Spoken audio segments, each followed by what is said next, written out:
Hey everyone, and welcome back for another deep dive with us. Yeah. Today, this topic is one that people maybe don't want to talk about too loudly, but Mhm. um, it's something we see more and more these days. Yeah. Muslim women, right, living in the West, who decide to stop wearing hijab. Yeah. And it's not even just that. Some become like activists, Mhm. really speaking out against It's it. a really interesting phenomenon, yeah. So we're going to do what we do best. We're going deep. Not just, oh, it's her choice, but like what's going on underneath. Right, because that narrative of choice is often presented as very simple and straightforward. Exactly. So to help us unpack this, we've got a fascinating study to dive into. It came out in 2020, and it's what they call a phenomenological study, Okay. which for folks who aren't academics basically means they took one woman's story and like really dug deep into It's it. lived experience, yeah. Exactly. But we've also got some extra data from a survey just to get, a broader sense of things. That's helpful, yeah. So get ready, because we're going to be exploring things like how does someone's identity change? What kind of pressures are they facing?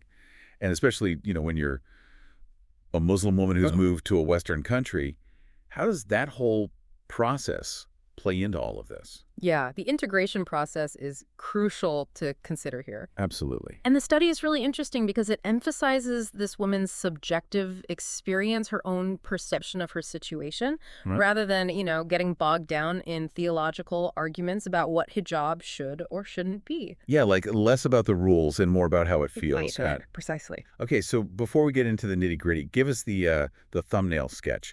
Who is this woman that this study focused on? So the study centers on a 24-year-old Lebanese woman. She's an ex-Muslim, and at the time of the study, she was living in Quebec, Canada. Okay, so already we got a couple layers here, moving from, I assume, a more Muslim majority country to Canada, which is, well, very different. Right. And she's young too. Yeah. I'm wondering, does that generational piece come into play? Different views than maybe her parents' generation. Possibly, yeah. That's something to keep in mind as we unpack her story. For sure. And there's one more thing that, jumped out at me when you were describing her.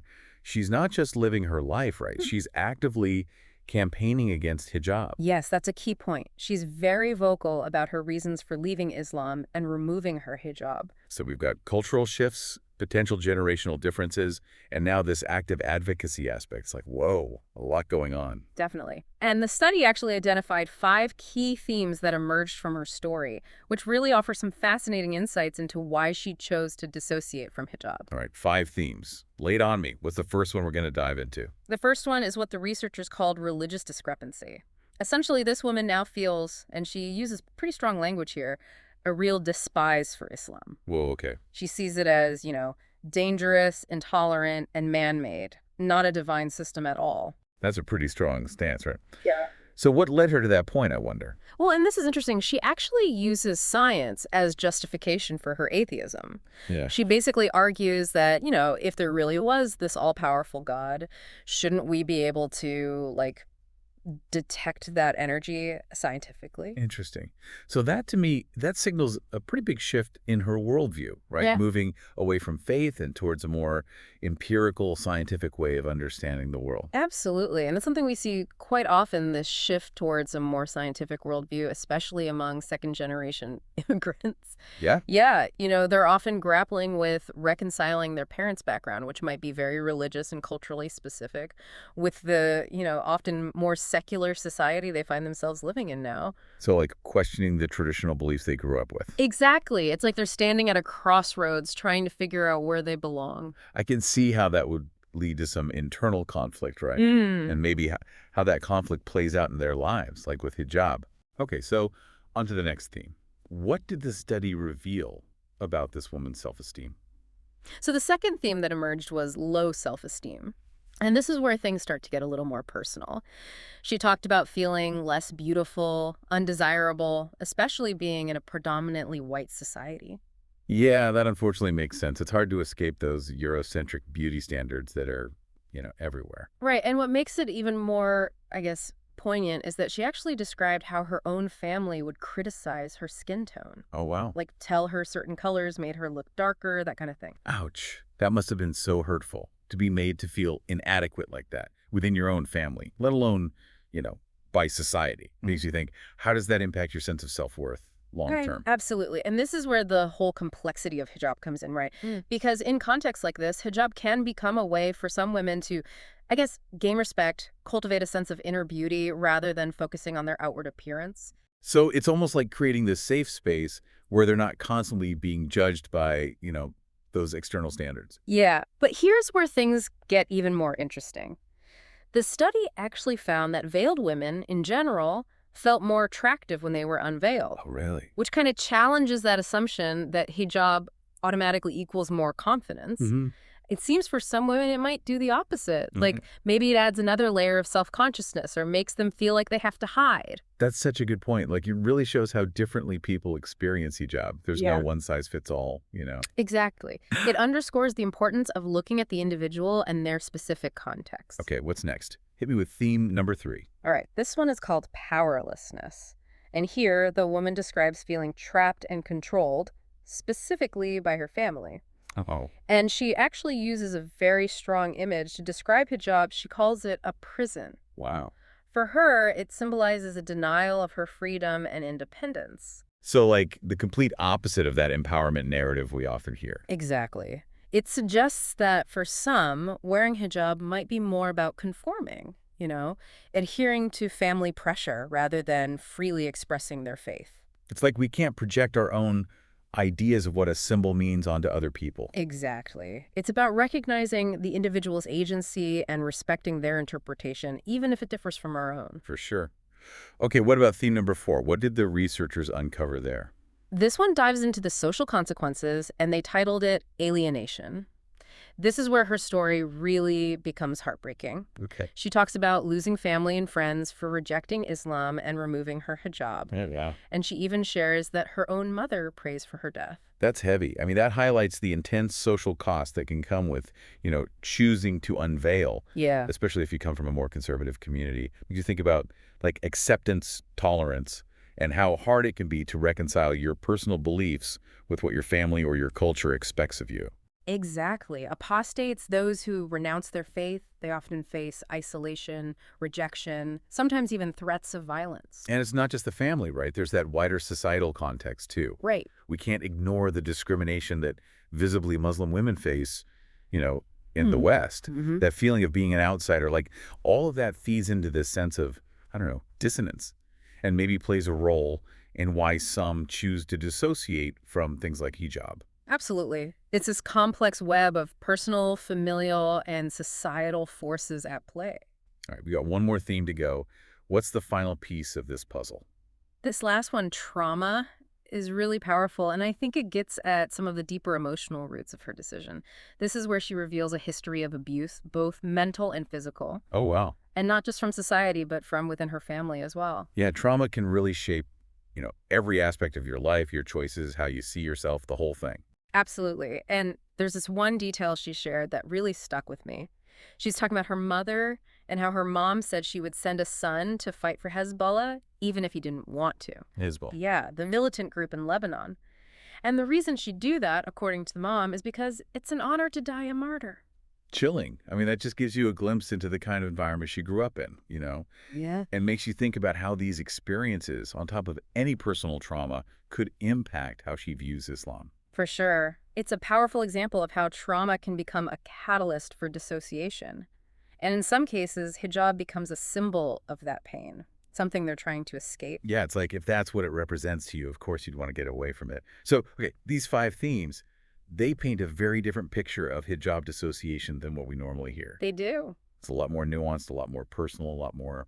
Well, painful, honestly. Yeah, it's about identity, self-worth, trying to belong, and for some, it's really about healing from trauma. Now, you mentioned earlier that we've also got some survey data to look at. How does that fit into this really complex picture we're building? Right. So in addition to this one woman's story, the researcher also surveyed 25 Muslim women living in Europe. Okay. So that gives us a little bit of a broader perspective. So what came out of that? Does it support what we're seeing in the case study? It's interesting because it does. The survey really reinforces this idea that choice when it comes to hijab is often way more complicated than it seems. Okay. Like most of the women they talked to had worn hijab since they were little girls, Mm-hmm. largely because of, family and community expectations. And they talked a lot about the fear of social stigma if they didn't wear it. So even if they technically could choose, there's all this pressure, right? All these potential consequences Yeah. that make it feel less like a free choice and more like, I don't know, an obligation. Exactly. It challenges that simple narrative of personal choice and really underscores the influence of social and cultural factors. Definitely makes you stop and think about all the assumptions we make, about why women choose to wear hijab or why they choose not to. Absolutely. It's clearly not that simple. Not at all. And I think that's a good reminder to approach these conversations with more empathy and understanding. Well said. We can't just make generalizations, right? Yeah. Everyone's experience is different. Right. We got to remember that. Yeah, it's a reminder that, what people actually live through is so much more complex than the stories we usually hear. It really is. This deep dive is making me rethink a lot of things, I got to say. But okay, let's zoom out for a sec, away from this one woman story. What does it all mean to you? Like, what's the big takeaway here? Well, I think the biggest takeaway is that we just can't make those sweeping statements about hijab. Like, whether you're personally for it or against it, this study shows there's no one Muslim woman experience. Yeah, even within the Muslim community, there are so many different ways people understand and experience hijab. Exactly. And that's what makes this study so valuable, right? It gives us a glimpse into a perspective we don't often hear, makes us confront the fact that for some women, hijab might not be about empowerment or choice at all. Yeah. It could be about pressure, wanting to fit in, maybe even coping with stuff they've been through. It kind of brings up those big questions about religious freedom and women's rights too, doesn't it? It does. Like, if a woman feels forced to wear hijab because she's scared of what'll happen if she doesn't, is that really a choice? Right. And then on the other hand, if she chooses to remove it and faces all this backlash, is that true religious freedom? Man, those are tough questions. It feels like there's no easy answers. There really aren't. It all comes down to understanding each woman's own situation, their background, what they've personally experienced. Okay, so if we can't just simplify this into, black and white, what can we do? How do we even approach this topic in a way that's, I don't know, more sensitive, more understanding? I think the key is listening, really listening to different voices. Being open to hearing stories that might challenge our own assumptions, even if they make us uncomfortable. So instead of, like, jumping in to judge or tell people what to do, Yeah, maybe we can start by asking questions, genuinely trying to see where they're coming from. exactly. Because everyone's relationship with their faith, their identity, their culture, it's also unique. Yeah. What feels empowering to one person might feel totally oppressive to someone else. It's so true. And that goes way beyond just hijab, right? It's like that saying, walk a mile in someone else's shoes. Yeah. You can't really get it until you see things from their perspective. Absolutely. It's about respecting their agency, recognizing that there's no one-size-fits-all when it comes to faith and identity. Okay, so to move past those oversimplified narratives, the ones, what are some questions we should be asking ourselves, asking each other? Well, we can start with, what are those social and cultural things that might be influencing her decision, whether she wears hijab or not?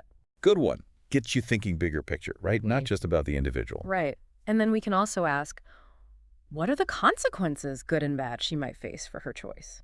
Because those are real, and they can have a huge impact on her life. Makes you realize these aren't just like theoretical debates, these are real people's lives. They are.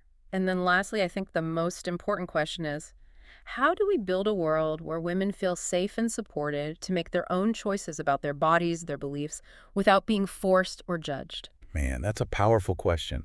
It's like a call to action. It is. We've got work to do. We do. But I'm hopeful, by having these tough conversations, by truly being open to different viewpoints, Yeah. maybe we can get to a place of more empathy, more respect. I like that. I'm with you on that. And for our listeners out there who are maybe, wrestling with some of these questions themselves, what advice would you give them? First and foremost, be true to yourself. Your journey with your faith, your identity, that's yours. Don't let anybody pressure you into doing what doesn't feel right. And remember, it's okay to question, to explore, to change your mind. What matters is that you find a path that feels authentic to you. Be true to yourself. I love that. Sure. Such good advice, especially for young people. When you're figuring things out, it's easy to get lost. It is. And remember, you're not alone in this. There are people and resources out there to support you, organizations, communities. You can find folks who understand you don't have to go through it by yourself. That's so important to remember. Sometimes just connecting with someone who gets it can make all the difference. Okay, so we've covered a lot today, but before we wrap up, I want to circle back to something you said earlier about hijab as a symbol. You're saying that symbols can be really powerful, but their meaning can be like fluid, subjective. Can you talk about that a little more? Yeah, so think about it. For some people, hijab represents modesty, faith, connection to their culture. But for others, it might represent oppression, control, even like trauma. The same symbol can mean totally different things depending on the person's experience. It's like when you look at one of those abstract paintings, right? Everyone sees something different in it based on their own life, their own way of looking at the world. Exactly. And that's why it's so important not to project our own understanding onto other people. We got to be aware that even our own ideas about symbols, they come from our own perspective, our own biases. So like instead of assuming we know what hijab means to someone, we should actually be curious, ask them about it, and be ready for an answer that maybe surprises us. Exactly. And be open to having your own assumptions challenged. Yeah. Because at the end of the day, the meaning of a symbol, that's something deeply personal. You can't just put it in a box. That's such a good point.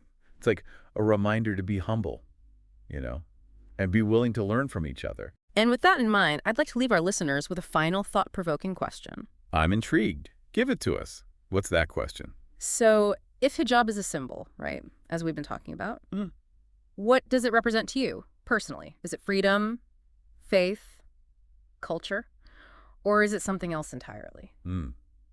Powerful question. And I really hope this deep dive has, given everyone listening some new ways to think about this whole issue. It's clearly not as simple as it's sometimes made out to be. No, not at all.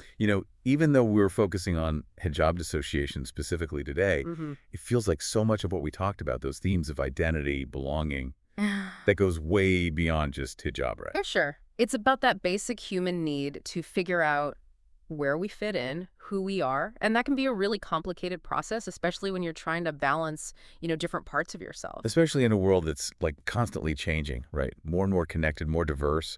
Exactly. As societies change, those questions about who we are, where we belong, they become even more complex. And that's exactly why it's so important to keep having these conversations, to keep listening to each other, to be willing to question what we think we know. Absolutely. Couldn't have said it better myself. Well, I think we've given our listeners a lot to chew on today. Any final words of wisdom before we wrap things up? Just this. Remember that empathy and understanding, they're key. Whether it's about hijab or anything else that makes us uncomfortable, let's approach these conversations with a real desire to learn from each other, even when, maybe especially when, we disagree. Love that. Empathy and understanding. Couldn't agree more. Thanks for joining us for this Deep Dives, everyone. Until next time, keep exploring, keep learning, and keep those conversations going.